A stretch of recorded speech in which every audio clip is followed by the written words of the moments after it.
자, 우리가 실내보호 원칙, 행정법의 일반 원칙 중에 실내보호 원칙을 배우고 있죠. 실내보호 원칙, 행정법의 일반 원칙은 조리이고, 조리에 위반하면 위법하다. 조리라는 것은 불문법원이고 법치 행정의 원칙 중에 법에 해당하는 부분이다. 자, 그래 첫 번째는 실내보호의 원칙이 성립하기 위해서는 행정처의 선행 조치가 있어야 된다. 충주시청에다가 그 대전진리교에서 뭐예요? 그 종교회관을 건립하려고 찾아가가지고 그 임야로 돼 있는 부분을 녹지 지역으로 돼 있는 부분을 그 혹시 종교회관을 그 건립하기 위해서 토지거래 허가를 할 수 있냐 물어봤더니 그것도 되고 또 건물도 된다. 건물 그 종교회관도 건립이 가능하다 이렇게 했는데 개인이 믿었어요. 개인이 믿었어. 그리고 대순진리교에서 그 땅을 계약을 하고 땅값을 지급을 하고 또 그 거기다 설계 이용료를 설계 도면을 줘서 그렇게 개인의 행위가 된 것에 대한 것이 바로 충주시청이라는 곳에서 한 행위 때문이다 그 말이에요. 근데 나중에 토지 거래를 해가지고 이제 건물을 지려고 토지 형질 변경을 신청을 했더니 선행 조치에 반하는 행정이 후행 조치가 있다. 토지 형질 변경을 행정청에서 안 해주겠다는 거예요. 안 해주겠다는 거예요. 충주시청에서 안 되지. 이미 행정청이 해준다고 얘기해서 지금 뭐 땅도 사고 그런 거 아니에요. 그 설계 용역도 맡기고. 근데 안 해준다면 어떻게? 안 해준다면 안 되지. 이거 위법하지. 자, 그래서 첫 번째는 선행 조치에 대해서 뭐 공적 견해 표명이 뭔가에 대해서 앞 시간에 했어요. 올해는 보호 가치 있는 신뢰. 행정처의 선행 조치에 대해서 개인의 신뢰가 보호 가치가 있다. 개인이 한 신뢰가 보호 가치가 있는 신뢰여야 된다. 보호 가치가 있는 신뢰라는 것은 개인이 그 행정 행위를 신청하면서 허가를 신청하면서 귀책 사유가 없어요. 귀책 사유라는 것은 뭐냐면 사실을 은폐하거나 또는 사위는 속임수라지. 속임수를 써갖고 허가를 받으려고 행정청에 신청을 했을 경우 그런 거는 인정이 안 된다 그 말이에요. 그다음에 행정처의 선행 조치 하자를 개인이 알고 있었거나 중대한 과실로 알지 못하는 경우, 거기에 적어놨죠. 그대로 나요. 귀책 사유가 있도록 시험에 그대로 나는 거예요. 행정처의 선행 조치 하자가 관계자의 사실 은폐. 관계자는 개인 신청하는 처분을 신청하는 사람에 대한 것이죠. 속임수 방법에 의해서 신청 행위에 기인한 것이거나 행정청의 선행 조치가 법적으로 문제가 있다는 걸 하자를 이미 알고 있다. 이건 악이지. 악의적으로 또 중대한 과실로 알지 못한 경우에 귀책 사유가 있으면 이럴 때는 귀책 사유가 있으면 뭐예요? 신뢰보호 원칙이 신뢰보호가 안 된다 그 말이에요. 신뢰보호가 있다면 안 된다. 귀책 사유가 있으면. 자, 귀책 사유 유무는 상대방과 그로부터 신청을 위임받은 수임인 등 관계자 모두를 기준으로 판단해야 된다. 그래서 거기 그 귀책 사유 판례에 나와 있는 부분, 아까 지금 읽은 부분, 요거 중요한 거예요. 시험에 잘 나는 거예요. 자, 그래서 내가 판례를 한 4개 정도 이렇게 3개인가? 4개 정도 해놨는데 이거 시험에 잘 나는 거예요. 자, 먼저 그거 한번 읽어볼게요. 건축주와 그로부터 건축 설계를 위임받은 건축사가 상세계획 지침에 의한 건축 한계선 제한이 있다는 사실을 간과한 채 건축 설계를 하고 이를 토대로 건축물이 신축 중축 허가를 받은 경우 그 신축 중축 허가가 정당하다고 신뢰하는 데 귀책 사유가 있다. 이게 대전시에서 있었던 일이에요. 대전시 대전시를 우리가 이제 행정청이니까 A라고 1번 판례. 대전시 행정청이에요. 대전시 행정청. 이거 대전시. 그 둔산지구에 갑이라는 설계사가 설계 건축 설계를 맡은 누구예요? 설계사죠. 이게 그죠? 어디서 설계사지만 건축사네. 설계를 하면 건축사네. 건축사. 설계사가 아니고 건축사. 응?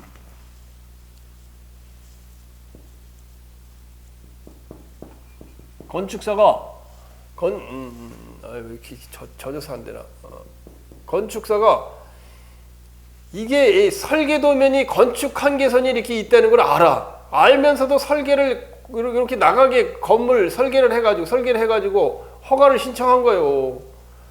이 갑이라는 건축사가 이미 이 건축 한계선으로부터 이미 뒤로 떨어져서 건물을 허가받은 6층 건물이 건축 한계선에서 이미 건축 한계에서 떨어져 가지고 이미 6층 건물이 있다는 걸 알고 건축사 자신도 예전에 이것의 대지경계선에서 2m를 떨어져서 건축 허가를 받은 적도 있어. 건축 설계를 해갖고 상세계획집에서 받은 적도 있어. 그럼에도 불구하고 건축선을 위반해서 건축 허가를 신청했다. 이거는 알면서 신청한 거 악이 아니야, 악이. 알면서 신청. 이거는 신뢰 보호가 안 된다. 만약에 대전시장이 건축 허가 거기 보면 건축선 위반 건축물 이제 시정지시 시정지시를 했을지라도 이거 위법하지 않다고 말이에요. 나온 것도 있으면 다시 부시든지 하든지 그렇게 하든지 하여튼 원상복구를 해야 되겠죠. 자, 그 다음에 두 번째. 자, 이런 거는 이 건축사라는 사람이 알고 있고 중대한 과실을 알지 못한 경우.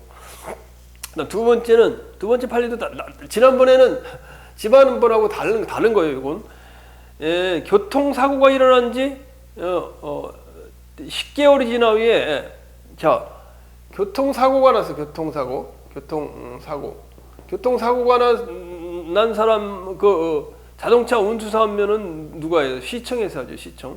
자동차 운수 사업면은 자동차 운수 사업 면허를 갖다가 교통사고 나는 지 얼마 후에 1년 10개월이 지난 후에 자동차 운전 사업 면허를 개인 택시 운전 사업 면허를 만약에 취소했을지라도 이건 교통사고를 냈으니까 자기가 자동차 면허를 갖다가 취소될 거라는 걸 1년 내에 될 거라는 걸 알고 있었어. 그래서 이런 경우 이제 시청에서 갑에게 1년 10개월이 지나서 자동차 운송 사업 면허를 취소해도 이거는 신뢰 원칙에 위반되지 않는다는 거예요. 왜냐하면 이런 사실을 알고 있었기 때문에. 그런데 지난번 판례는 뭐였었냐면 택시 운전사가 음주운전을 했죠. 음주운전을 했는데 음주운전을 해서 운전면허 정지 기간이 있어요. 정지 기간. 이거 잘 쓰자고 이렇게 헷갈려 쓰려고 그러나. 지난번 판례가 하나 있었는데 개인 택시 운전하는 사람이 음주운전했어. 음주운전하니까 운전면허 정지 기간이 있어. 운전면허 정지 기간이 있는데 그 정지 기간 중에 다시 택시 운행을 한 거요. 택시 운행을 하면 이때는 형사처벌 대상이에요. 형사처벌 대상인데 가만히 있다가 이제 형사처벌 벌금도 냈어요. 벌금도 냈는데 가만히 있다가 3년이 지나가지고 운전면허 취소 처분이 났어. 운전면허 취소 처분이 나왔어. 취소 처분. 이거는 형사처분 벌금도 냈고 그래가지고 정지기간 중에 운전했다고 3년이 지난 거는 3년은 너무 멀잖아. 이럴 때는 우리가 신뢰보호의 원칙을 적용해준다 그 말이야. 이런 거는 안 되고. 자, 세 번째 판례. 세 번째 판례도 시험에 잘 나온 내용이죠, 그죠? 자, 이거 시험에 안 났는데. 자, 이것도 마찬가지요. 이거 마찬가지요. 부가가치세. 장사하는 사람 부가가치세 다 신고해요. 신고한다고. 10%요. 영업 실적의 10%요. 매출액의 10%인데, 10%를 내야 되는데, 부가가치세를 갖다가 신고하는데, 신고하면 자진 신고하면 이제 먼저 이제 예정을 이걸 확정해 갖고 부가가치세를 매겨주잖아요. 그런데 이 A라는 사람, 저기 그 세무서에, 이거 세무서에 갑이라는 사람이 이 부가가치세 신고를 하는데, 자기가 매출액을 신고하는데 면세용 사업자용 신청서, 부가가치 신고서, 면세용 사업자 신고서를 가지고 신고를 한 거예요. 그러니까 세무서는 이거 확인을 검토를 잘 안 해보니까, 아, 이건 면세인가 보다. 그래서 면세 조치를 한 거예요.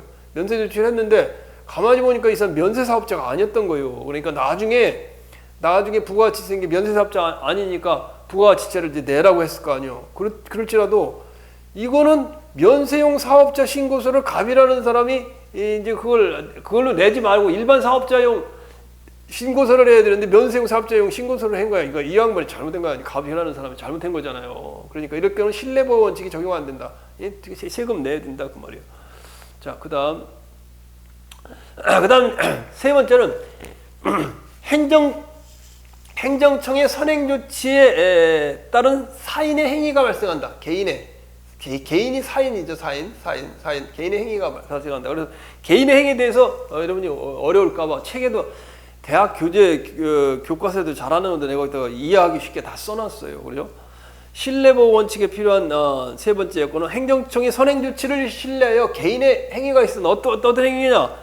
아까 종교회관 대순절기 충주시청에 종교회관이 그 산 임야 녹지에 가능하다고 그래서 땅도 구입하고 그 다음에 건축비도 지급한 경우, 또 폐기물 처리 사업을 위해서 부산시에서 폐기물 처리업 적정 통보를 해주면서 그거 다 되는 줄 알고, 또 저기도 그랬어요. 이거 조금 뒤에 보면 알겠지만 공무원이 지금 우리 폐기물 처리하는 사업체가 부족하니까 이거 신청하라고 이렇게까지 해놨다고. 그래서 청소차를 구입하고, 개인의 청소차를 구입하고, 또 처리 인력도 해서 돈을 3억 원이나 지불했어. 지금 한 20억 원 될 거예요.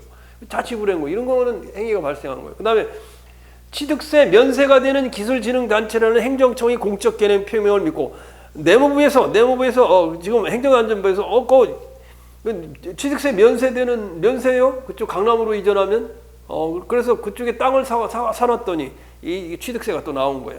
이럴 때 땅을 구입했어. 이런 행위가 발생했다는 거. 그다음 인과관계에도 마찬가지. 인과관계 선행조치와 개인의 행위 상의의 원인과 결과의 관계가 있어야 된다. 그 말이에요. 선행조치와 조치에 대한 사인의 신뢰에 따른 사인의 행위 간의 인과관계, 원인과 결과 관계가 있습니다. 아까 얘기한 대로 종교회관이 건립이 가능하다는 충주시청의 담당 공무원의 말을 믿고 토지 거래 허가 계약을 하고 토지를 돈을 주고 매입하고 건축 설계를 의뢰해서 건축 설계비도 지급한 경우, 인과관계가 있죠. 이 인과관계. 그리고 폐기물 처리업 사업계획 허가 신청 적정 통보를 받고 담당자가 적정해 폐기물 처리 사업 신청하시오. 신청하는데 또 뭐라는 거예요?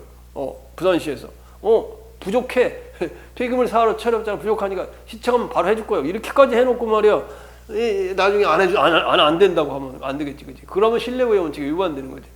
자, 그래서 그게 1번, 2번 내가 마찬가지예요. 1번은 바로 그 충주시에서 대순진리교 해준 거. 2번은 해운대구청장이 그 폐기물 처리업 된다고 해준다고 했다가 나중에 안 해준 거 그거요.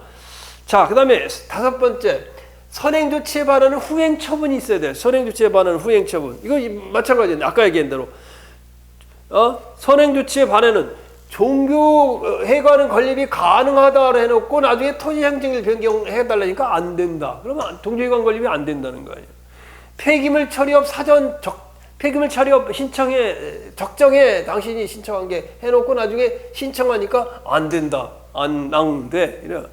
또 취득세가 면세가 되는 지방세법에 의한 기술진흥단체인지에 대한 질문에 지금 행자부 장관, 국토교통부 장관이 가능해 해놓고 나중에 토지를 그 빌딩을 지려고 기술진흥협회 빌딩을 걸려고 땅을 사갖고 면세 취득세 면세를 신청하니까 안 돼, 돈 내 이렇게 보는 안 되겠지, 그죠? 자, 그런 후행 처분이 있었다. 그 다음에 실내 이익과 공익의 충돌 시 이익 형량 여부.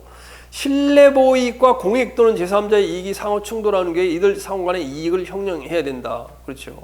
얻은 게 저기한지 그 형량을 해야 돼요. 공익인지 사익인지 이런 걸 형량을 해야 돼요. 자, 실내 보호 원칙의 적용 문제 한번 쭉 볼게요. 법령 개정과 실내 보호의 문제. 자, 법령 개정. 건축 허가 기준에 관한 법령이 개정되고 건가 규정에서 그 적용 범위에 관하여 정하지 않은 경우 건축 허가 기준에 적용되는 법령은 처분 당시에 시행되는 개정 법령이다. 자, 이것도 마찬가지. 여기 보면 지금 말하는 게 뭐예요? 건축 허가. 건축 허가를 갖다가 뭐예요? 건축 허가 기준에 관한 건축 허가 기준에 대한 관계의 법령이 개정됐다. 법령 개정됐다. 개정됐어요. 경과 규정에서 그런데 관계 법령이 관계 법령이 개정되는데 경과 규정은 뭐예요? 경과 규정. 경과 부칙의 경과 규정에 지금 현재 신청한 것에 대해서 적용이 되는지 안 되는지 이런 게 별도의 정한 게 없는 거예요. 정한 게 없어. 정한 게 없는데 정한 게 없을 경우 어떻게 해야 되느냐? 그럴 때는 뭐예요? 처분 당시에 시행되는 개정법입니다. 처분 당시에 당시 시행되는 개정법령이다. 처분 당시에 시행되는 개정법령이다. 그 말이에요. 그런 개정법령이 적용에 관해서는 개정법령 전속에 대한 국민의 신뢰가 개정법령 적용에 관한 공익상 요구보다 더 보가치가 있다고 인정될 경우 그러한 신뢰를 보호하기 위해 적용이 될 수 있는 여지가 있을 때입니다. 뭐 이렇게 나와 있고. 자, 그 다음에 요것도 이제 시험에 여러분 자주 나는 거죠, 그죠? 자, 요게 그 내용이에요. 자, 예를 들면 이런 거죠. 법령 개정 시 개정에서 입법자의 광범한 재량이 인정된다고 하더라도 구법령 존속에 대한 당사자의 신뢰가 합리적이고 정당하며 법령 개정으로 야기되는 당사자의 손해가 극심하여 새로운 법령으로 달성하고자 하는 공익적 목적이 그러한 신뢰의 파괴를 정당화할 수 없다면 입법자는 경과 규정에 두는 당사자의 신뢰를 보호할 적절한 조치를 해야 된다. 이와 같은 적절한 조치 없이 새로운 새 법령을 그대로 시행하거나 적용하는 것은 허용될 수 없는 바 이는 헌법의 기본 원리인 법치주의 원리에서 도출되는 신뢰 보호 원칙에 위반되기 때문이다. 자, 판례가 두 개가 나와요. 판례가 두 개가 나온다. 자, 법령 개정과 관련해서 자, 법령 개정 개정과 신뢰 보호 뭐냐? 자, 첫 번째는 변리사 시험이 있어. 변리사 시험이 원래는 뭐가 있어요? 절대평가제예요. 절대평가제는 뭐예요? 절대평가제는 예를 들면 과목당 60점만 맞으면 다 통과하게 해주는 게 절대평가제예요. 그런데 갑작스레 이걸 상대평가제로 하는 거예요. 상대평가제는 지원자의 몇 퍼센트만 합격시키는 거예요. 상대평가제로 시행하면서 부칙에 뭐라고 써 있느냐? 시행일을 즉시 시행해. 이게 말이 돼 안 돼. 여러분 국어공무원 시험 보면서 행정법 총론을 갖다가 2년간 유예를 뒀어요. 2년간 유예가 안 두고 객관식으로 준비하고 있었는데 객관식으로 행정법 총론을 준비를 과목이 없었는데 바로 즉시 시행한다고 하고 내년부터 시행하면 어떻게 돼요? 시험 준비할 수 올해 시험 있는데 2022년부터 행정법 총론이 들어가는데 올해 1월 달에 개정돼 갖고 올해부터 행정법 총론이 들어간다. 그렇게 들어간다고 하면 어떻게 됐어? 객관식으로 다른 거 행정법 공부 안 해고 오던 사람, 행정법 총론을 공부 안 했던 사람은 시험을 못 볼 거 아니에요. 마찬가지예요. 이거 절대평가적으로 계속 시험을 보고 왔고, 보고 왔고, 그다음에 그 시험을 봐야 되는데 1월 1일 날 갑자기 상대평가자로 시행하는데, 그러면 절대평가자로 준비하던 사람은 어떻게 준비할 거예요? 이런 건 안 된다. 이건 수험생의 신뢰보호 원칙에 대해서 이거는 안 된다. 이게 즉시 시행 이런 것은 안 된다. 신뢰보호 원칙에 의해서 즉시 시행을 할 수 없다고 말이에요. 그다음 한약사도 그래.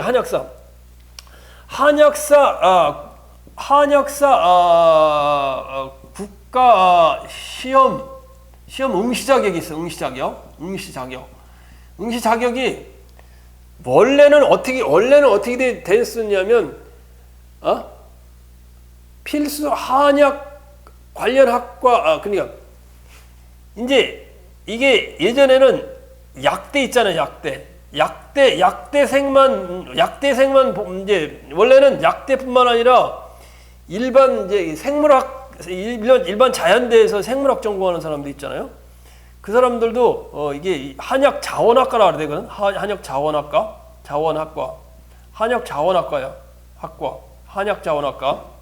한약 자원학과는 이거는 약대가 아니에요. 그냥 한약 자원학과요.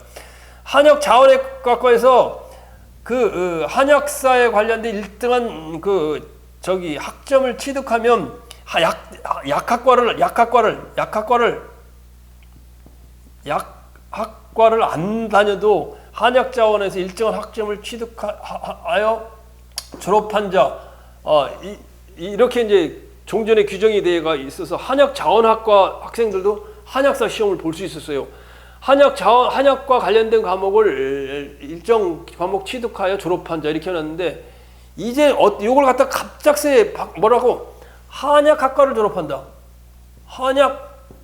한약학과를 졸업한 자, 보건복지부에서 한약과를 졸업한 자 이렇게 바꾸는 거예요. 이렇게 바꾸고 약대만 나와야 된다는 얘기 아니야. 지금 한약자원학과에 입학해가지고 이거 한약사 자격 시험 응시하려고 2학년, 3학년 다니고 있는데 갑자기 한약과를 졸업한 자, 이렇게 한약학과를 졸업한 자 이렇게 하면 이 사람들 시험 못 보잖아. 이거는 이 보건복지부라는 A가 이 한약자원학과 학생들의 이게 신뢰를 갖다 이걸 갖다 저버린 거, 신뢰를 갖다 보호의 원칙을 갖다 위반한 거지. 그러면 위법한 거예요. 이렇게 고친 건 위법한 거예요. 신뢰보호 원칙을 위반했으니까. 자, 그 말이에요. 자, 그 다음에 이건 됐고, 그 다음에 뭐 거기 내가 써놓은 거 있어요. 요것도 여러분들 상당히 말이 좀 어렵긴 한데 그 말대로 이제 한번 그대로 좀 읽어주면 돼요. 법령 개정에 따른 개인의 신뢰 이익에 대한 보호가치는 개정법령에 의한 개인의 행위가 국가에 의하여 일정한 방향으로 유인된 신뢰의 행사인지 아니면 단지 법률이 부여한 기회를 활용한 것으로서 원칙적으로 사적 위헌부담 범위에 속하는 것인지 여부에 따라 달라진다. 그런데 어떻다는 거예요? 만일 법령 개정에 따른 개인의 행위가 단지 법령이 반사적으로 부여하는 기회를 활용을 넘어서 국가에 의하여 일정한 방향으로 유인된 것이라면, 국가에 의해서 유인된 것이라면 특별한 보호 가치가 있는 신뢰 이익이 인정될 수 있다. 이 경우 원칙적으로 개인의 신뢰 보호가 국가 법령이 우선한다. 이 말이에요. 자, 그다음 두 번째 논점, 행정 규칙에 대한 부분, 행정 규칙 또는 법규 명령 뭐 이런 게 있죠, 그죠? 자, 아직 이제 행정입법에서 본격적으로 공부 안 하고 내가 강의를 해오면서 행정입법은 행정 규칙, 그다음에 법규 명령. 일반적으로 행정규칙이라는 건 행정기관 내부, 행정기관이 있어. 행정 내부 기관의 기관을 규율하는 규범을 우리가 행정규칙이라 행정규칙. 이 외부에 있는 건 법규명령. 법규명령은 이제 국민을 구속하는 거예요. 행정규칙은 행정기관 내부에 의한 규범이요. 따라서 이거 시험에 이거는 지금 법규명령 나중에 하겠지만 이건 뭐 달달달 외우는 겁니다. 시험에 이거 그대로도 났었어요. 자, 일반적인 원칙은 행정기축이 행정기관 내부에 적용돼요. 법규명령은 외부의 국민에게 적용되는 게 법규명령이고, 자, 재량중칙이나 행정규칙 또는 내부 지침은 일반적으로 행정적인 내부에서 효력만 가질 뿐 대적인 구속력을 갖지 않는다. 뭐가? 행정규칙은 내부의 내부 구속, 내부 규범, 원래가 내부 규범이에요. 그렇지 않은 예가 있어요. 그래서 어려운 거야. 다른 게 있어. 자, 이제 이렇게 이거는 이제 외부의 국민을 구속하는 규범이고. 그런데 일반적으로 그런데 행정처분에 그에 위반하여 그러한 사정만으로 곧바로 위법하게 되는 것은 아니야. 다만 요 내부 규범인 행정규칙이 뭐 어떻게 된다고? 행정규칙이 되풀이 시행되어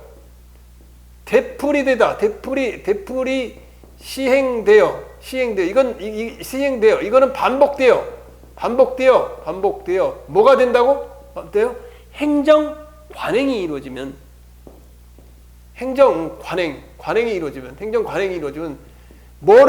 무슨 원칙을 중심으로 계속해서 반복돼서 행정 관행이 이루어졌어. 그럼 누구나 동일하게 적용돼야 돼. A라는 사람, B라는 사람에게 똑같이 적용돼야 돼. 그래서 평등원칙이나 신뢰보호 원칙에 의해서 뭐라고? 행정규칙이 뭐라고? 법규성을 가진다. 법규성을 가져서 행정기관은 그 상대방에 대한 관계에서 규칙에 따라 자기 구속을 받게 된다. 자기 구속을 받게 된다. 그 말이에요. 그 밑에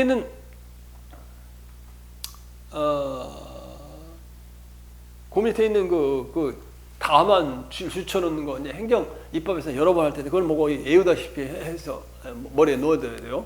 다시 읽어보면 재량권 행사의 준칙인 행정규칙은 일반적으로 재량권 행사의 규칙이다.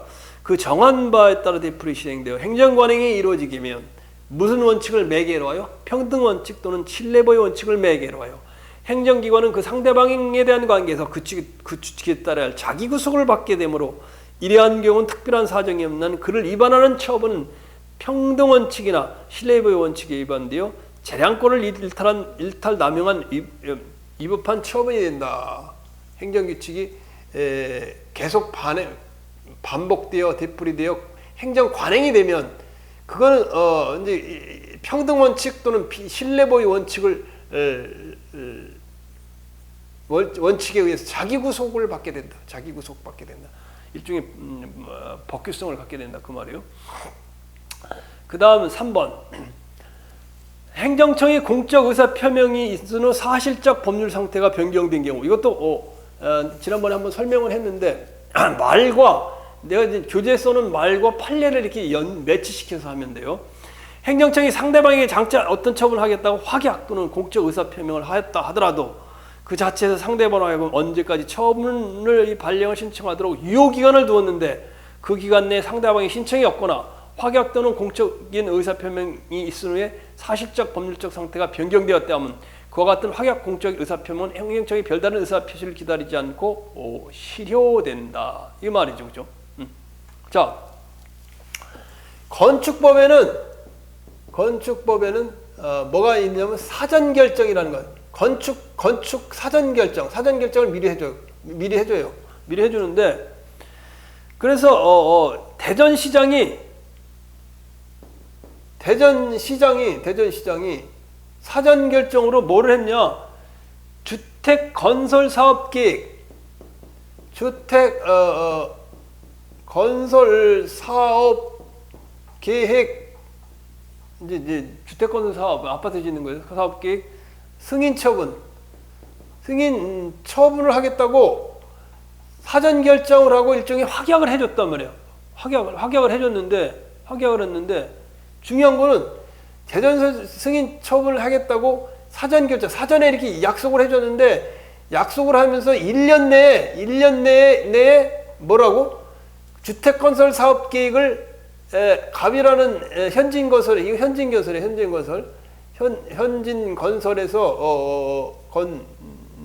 건설에서 대전시장에게 1년 내 주택 건설 사업 계획 승인 사업 계획을 승인을 받으라, 신청을 하라. 사전 결정을 해주면서 건축법에 사전 결정이 있어 사전으로 그렇게 요구를 했다고. 근데 1년 내에 이 전설 사업계획 승인 신청을 안 해. 안 하면 뭐 안 하면 어떡해. 안 하면 사정이 변경된 거지 뭐. 1년을 줬는데 안 하면 이제 그냥 뭐 사전 결정 안 해주는 거지. 그래서 이건 이따 신뢰 보호가 안 된다 그 말이에요. 알겠죠? 자. 행정계획과 신뢰의 원칙 여기 이렇게까지 자세할 필요는 없는데 행정계획에 가서 여러분이 어려울까봐 여기다 행정계획에 가서 신뢰의 원칙을 뭐 이 학원 강사책 이런 데는 안 나오는데 내가 다시 넣어놨어요. 일반적으로 행정계획에 대한 신뢰와 그 원칙은 인정이 안 되나 인정되는 게 있단 말이에요. 그래서 일반적으로 계획보장 청구권이라고 부르는데 계획보장 청구권은 인정이 안 된다. 국토이행계획은 장기성, 종합성이 요구되는 행정계획이어서 그 계획이 일단 확정된 뒤에는 어떤 사정이 변동이 있다고 하여 그러한 사유만으로 지역주민이나 일반 이해관계인에게 일일이 그 계획 변경을 신청할 권리가 인정되지 않는다. 그래서 가장 대표적인 게 이런 거예요.